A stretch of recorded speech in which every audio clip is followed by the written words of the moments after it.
Hello and welcome back to CSC 280, the Introduction to Cybersecurity at Delphi University. In the previous episode we talked about vulnerabilities and what that vulnerability life cycle looked like. The race that begins as soon as a vulnerability is disclosed, and the race between the defenders who try to patch the vulnerability and get that patch deployed to as many affected machines as possible, versus the attackers who try to develop and weaponize an exploit and use that before the vulnerability is patched by the defenders. In this episode we'll look at vulnerability disclosure in a little bit more depth. What happens when you discover a vulnerability? Should you tell someone? Why? Now, in part, this all fits in with our ethics discussion. Now, what is the right thing to do?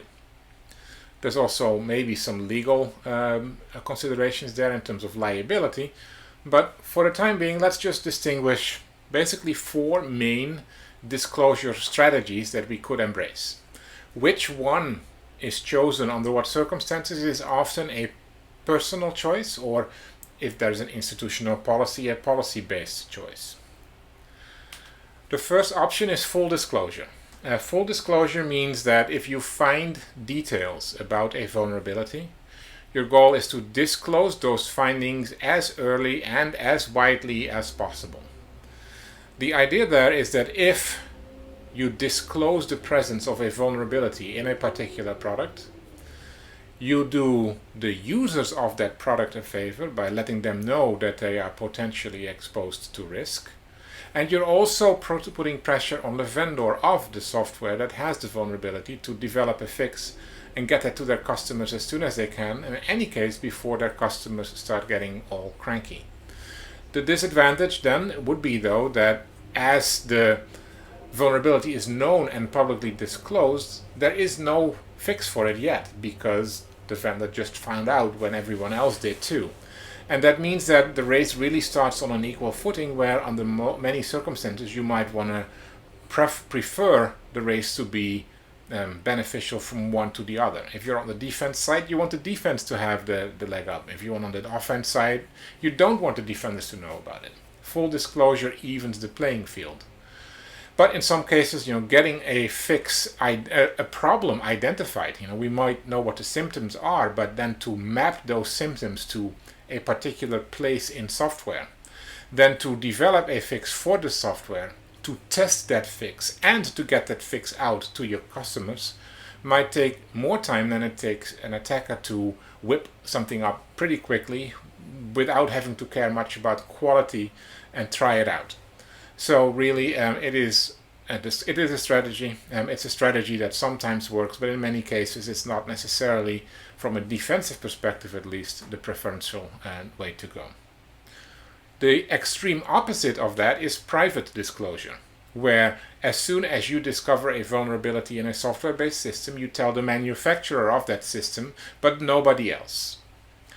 That can lead to many different things. It could lead to the manufacturing decided not to do anything, to sit on the vulnerability report and not start developing patches, or maybe not to prioritize developing a patch with the same level of urgency that you as a discoverer might want to find in there. It also means that at this point we have a whole group of people who use the software who potentially have a vulnerability in there and are not aware of that. Now, of course, it could be that I am the only one who discovered that vulnerability, but there could be others who have done that independently also, and also kept it to themselves.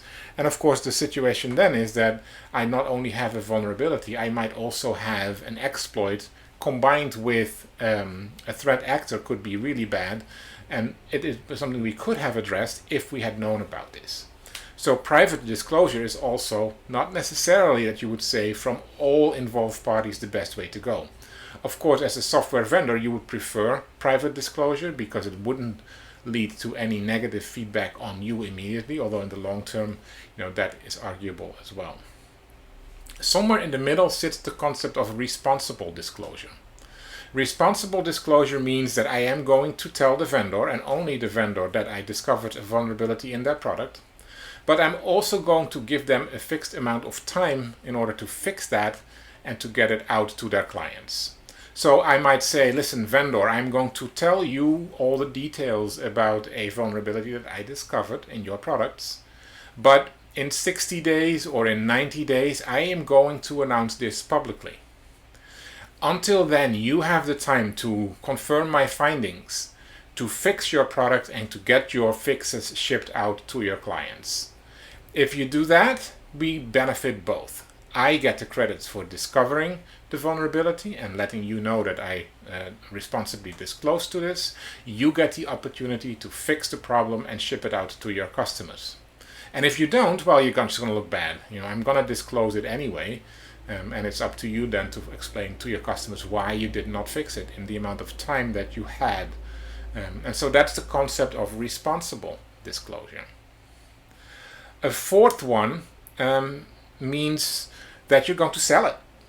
You're not going to tell either the vendor or publicly that you found. You're going to sell your discovery to someone else. And there are companies who specialize in buying vulnerabilities. And what they do with those vulnerabilities is not your problem. That's the concept behind market space disclosure. I might sell it to a company, for example, who claims to be really honest and only sell to military and intelligence operatives who are US based or who are closely allied to the US, the so-called Five Eyes. And if you're okay with that, then that is an option you can pursue. And there is good money to be made for this, depending on what kind of a vulnerability you find. Again, which of these 4 vulnerability disclosure strategies you choose if you are a vulnerability discoverer is mostly up to you. But you do have to understand what those strategies are and what the benefits and disadvantages of each one of them could entail. Now let's take a closer look at some of this in practice. Google has a team called Project Zero. They are security analysts, so their job is to look at software from a security perspective and see if there is anything wrong with that software that could lead to exploits. And that's their job. Their job is to find vulnerabilities in software, and it is not necessarily software owned by Google. It is software that is widely in use on the internet. And so Google will then work with whoever owns that software or whoever creates that software to disclose their findings. It's a responsible disclosure strategy that they embrace. So it means that if you have a vulnerability in your software and Google Project Zero comes knocking, you know that you have 90 days to fix it, because after 90 days Google will disclose.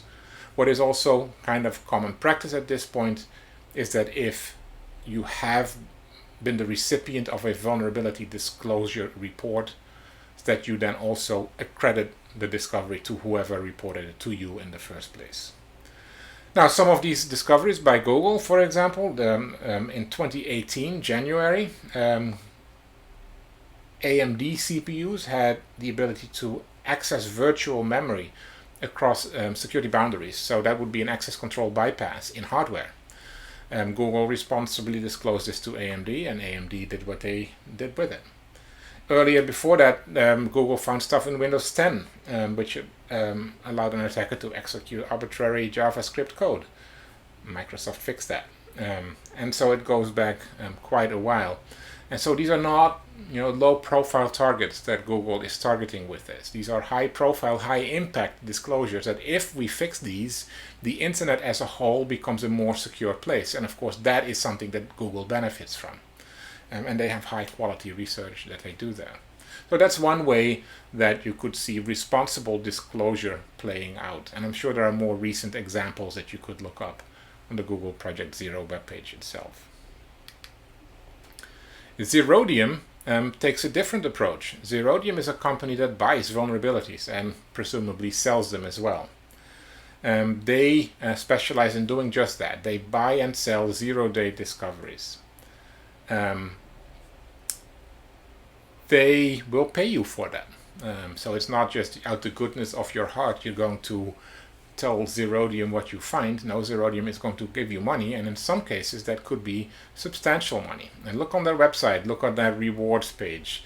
It changes over time. The last time that I updated these slides, the reward was up to potentially $1.5 million. And part of what they try to do is encourage you to disclose to them, exclusively to them. That's part of your package deal. But the idea is that they will pay you quickly, within a week. In many cases, the highest category of rewards is, of course, where the most impact sits. And in this case, thinking from a perspective of national security or intelligence, if you have the ability to remotely access someone's cell phone and bypass the content, the protections in that cell phone without any form of user interaction. So that would be an over-the-air attack to do remote code execution or access control bypass. That would be a very valuable thing to have, even if you only have it for a short period of time. Zerodium claims to be a very responsible company and only selling to very strictly vetted customers. It's worth spending some time on their website and seeing what they advocate, what they offer, and to look up some follow-up stories to see what other people have to say once they've sold their stuff to Zerodium, if you can find those. Older than that, both Google Project Zero and Zerodium, is BugTrack and Full Disclosure. Those are email lists, and they're old email lists, old in terms of the internet. BugTrack was established in 1993, Full Disclosure in 2002, but both of those, in terms of internet history, are ancient. And their full archives are available for everyone to look at. BugTrack is a full disclosure moderated mailing list, so before your email gets sent on to others, one of the moderators of the mailing list has to look at it to make sure it is not spam, or they're not trying to sell something, but it is a legitimate bug report that you're seeing there. The benefit, of course, is that you have fairly low noise levels. The disadvantage is, someone is determining for you what you should see and what you shouldn't see. So there's definitely some form of filtering happening there. And there's a lot of them. If you take a look at what those archives have to say,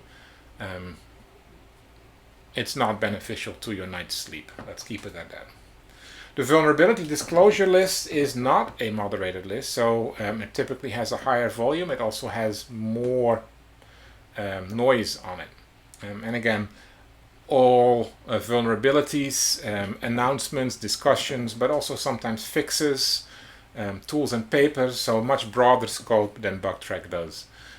Both of those are based on the full disclosure principle, though. They don't advocate that you responsibly disclose, private disclose, or sell first.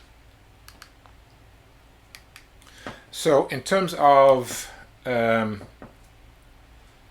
vulnerability disclosure strategies, those are the four main ones. So again, full disclosure or public disclosure, responsible disclosure or private disclosure, and the last one would be just marketplace disclosure, or otherwise just selling it. And we looked at some of the case studies, and whether they were through Google's Project Zero, which practices responsible disclosure, Zerodium, which is almost a personification of a marketplace disclosure, or full disclosure topics like BugTrack or full disclosure. These are all clear examples how each of these strategies is used extensively in practice. Which one you choose, that's up to you and your personal preferences.